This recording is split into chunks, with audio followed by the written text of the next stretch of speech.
Hey, how's it going, everybody? This is Mattie and Liamo. I am Liamo, by the way, and the other guy is Mattie. Say hello, Mattie. Fuck.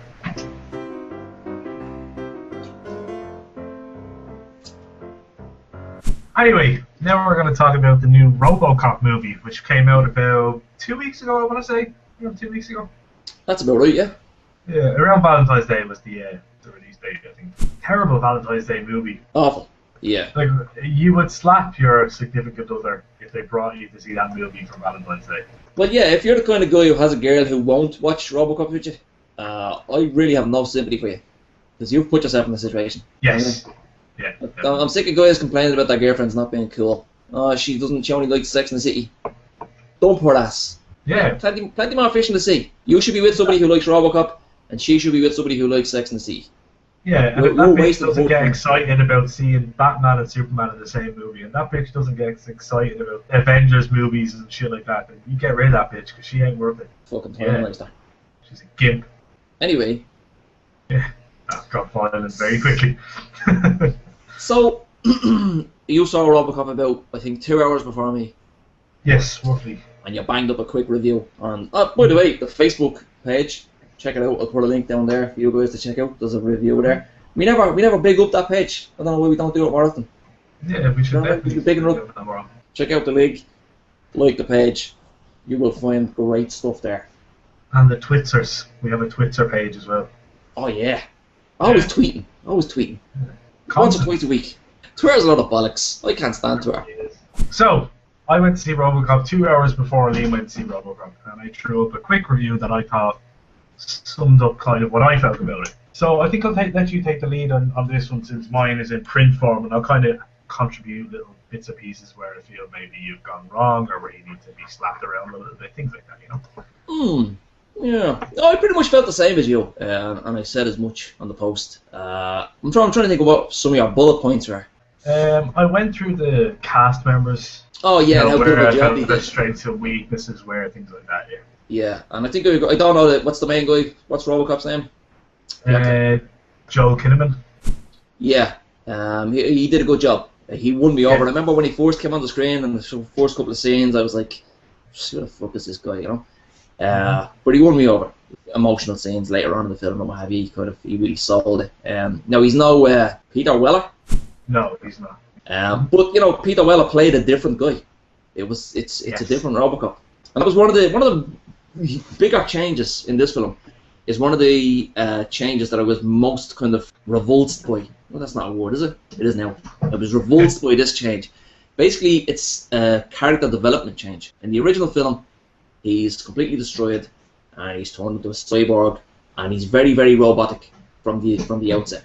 And there's subtle little things that he does, like the way he spins his gun and the way he drives his car, that the other cops in the station, particularly his friend Lewis, she's looking and she's saying, "Holy shit, that's Alex Murphy. That's not just some fucking robot." Like, that didn't happen in this film. In this film, he knows straight away he's a guy. He basically wakes up and it's still him. He's just got a fucking robot body. I hated that idea before I saw the film. But when I saw the film, I don't know why they did it, but because they did it, it introduced this whole new kind of concept to the film that wasn't in the original Robocop films. It's just a different way of developing the character. He's this guy. He's like a wounded war vet, basically. And like one scene in particular where the film it went up a few notches was, I don't know whether do you want to spoil anything in this? It depends. How spoilery is it? Okay, I'll make it as subtle as possible. But we spoke before about the way he's killed. In the original Robocop movie, I said that basically it was essentially like a rape scene. It was that traumatic and disturbing. Whereas in this, I thought they took the easy way out by making it a car bomb. You don't see the damage, and you can get it to a much younger audience because it looks less violent than what was in the original 18s movie. But a few scenes later, you get to see the extent of the damage, and it's heartbreaking. It's heartbreaking because he goes from being angry about, you know, he's wondering why he's in this fucking robot suit, to suddenly realizing, holy shit, I'm literally alive by the fucking skin of my teeth here. And he, in a way, he's thankful, but in another way, he also wants to fucking die, which, you know, because obviously he can't be with his wife anymore. He's a robot. So yeah, it just added another layer to Robocop. It added this kind of human element instead of just this kind of 80s action flick, which is what it was. Which, now, at the end of all that, I still prefer the original. Yeah. The original is still has a lot more rewatch value than the new one. But, all things considered, they did an okay job as remakes go. Yeah, I was impressed by how well they actually did, considering how low my expectations for the film were. Yeah.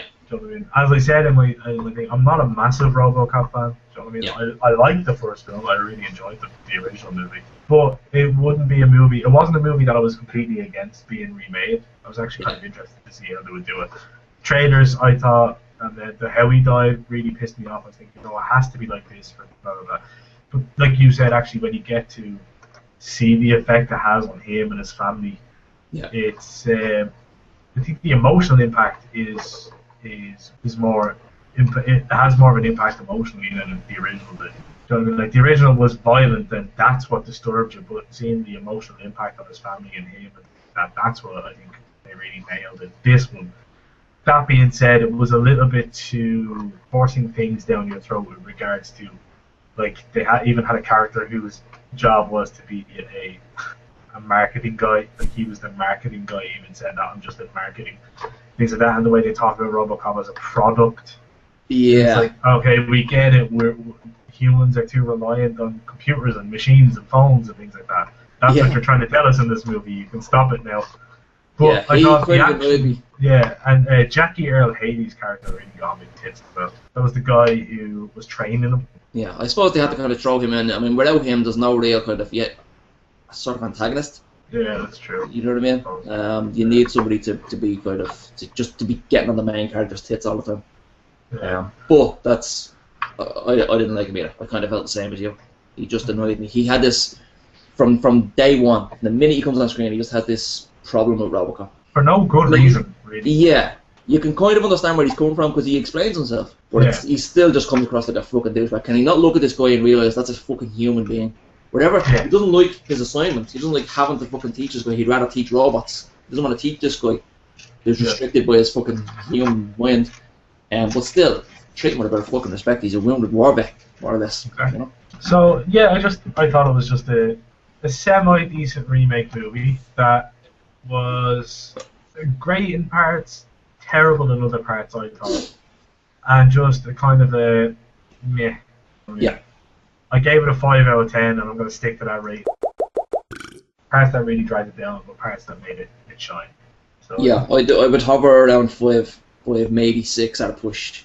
One thing I really liked about it, especially when they showed, I don't know where it was, somewhere in the Middle East or something like that, they showed the potential of this robot technology in other fields, and that's like, it's kind of like the next level. The original Robocop movies never really went with this, and they should have. If you create this universe where robot technology exists and it's that advanced, show us more. And this Robocop movie actually did that. It showed us more, because I truly believe that if we did have that technology, that's exactly one of the first things we'd use it for.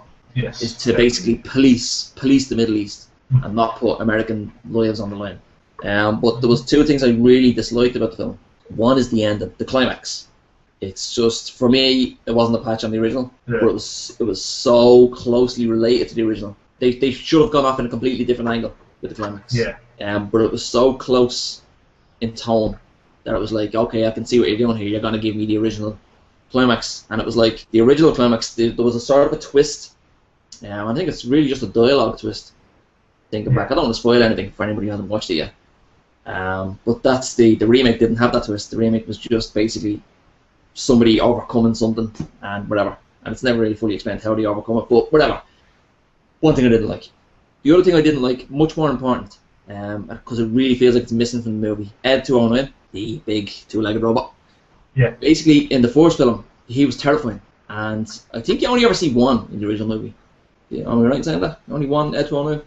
Possibly. You might see 2 at the end, guarding the OCP towers or whatever.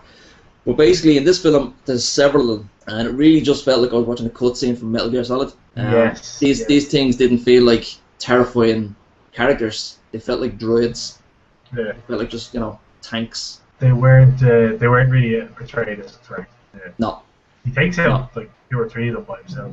Yeah, and it doesn't look easy. It looks really difficult what he did. There's a lot of running and jumping and shooting involved, and a lot of kind of trying to fool one to shoot the other and shit like that. the fact of the matter is, in the original film, it was just fucking terrifying. The way it spoke, the way it moved, it was just ominous. When that thing came into the room, you could see people were visibly, holy shit, shit's about to get real here. Yeah. Whereas in this film, in the remake, not so much. They were just robots walking around. Yeah. That's all we really have to say about that. So, yeah, but I don't like to end on a negative point. No. Let me think of something good. Robocop's wife, I'd lash for over. Abby Cornish, is that her name? I think so, yeah. I think that's her name. She's alright. She'd get it. She would get it. Oh, yeah, don't get me wrong. She's no she's like, I hear this name going around a lot, Abby Cornish. So when I seen that she was in, I didn't know who she was. But when I seen her name associated with this, I was like, oh, I'm finally going to get to see this babe I've been hearing about. She's alright. Yeah. She's a MILF. Yeah. Oh, she is definitely a MILF. I'm assuming, has she got kids in real life? Don't care. She'll always be a MILF in my eyes. She's a MILF in Robocop. Yeah. I suppose a positive we could talk about is decent movie. Go watch it if there's nothing else you really want to see in the cinema, because you will enjoy it for what it's worth. But if you're a fan of if you like the original, then talk about it properly. Oh, also Michael Keaton, loved him in it. Underused. Yeah. There was only a couple of scenes where he got to really, I don't know, he just really got into the character where you like him. He's a sleazeball, but you still like him. But I would have liked to see a few more scenes where he kind of, he does that Michael Keaton thing where he starts getting really crazy on scene, Also, big props to Gary Oldman just for being Gary Oldman. Oh yeah, yeah, he did a good job as that kind of tortured scientist type guy who's doing things that he knows are wrong, but he does it for the right reasons, and then sort of everything runs away from him. What's that guy? The guy with the beard, the fella you were saying the marketing.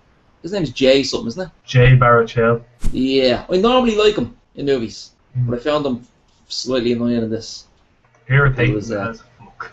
Like you were saying, he was purely there to be the marketing guy, looking at this as a product and whatever. But to me, he was, for one thing, his look, his beard and his hair, he reminded me of that. Remember that sleazeball from the original Die Hard movie? Doing the coke off John McClane's wife's table? Yeah, he did, yeah. That's sleazy 80s business guy, Yeah. And also his voice sounded like he was doing an impression of Christian Slater. Mm-hmm. Yeah. Which annoyed me as well. Only Christian Slater should do that voice. Thanks very much for watching, guys. Check out the Facebook and Twitsters. And maybe we'll even set up a wee Instagram page in the future. Probably not, but you never know. Porn star cries over an insult, which is extremely specific. Like this stuff. Hairy Josie Part 2. Followed closely by Elbow. Oh God. Show me that elbow.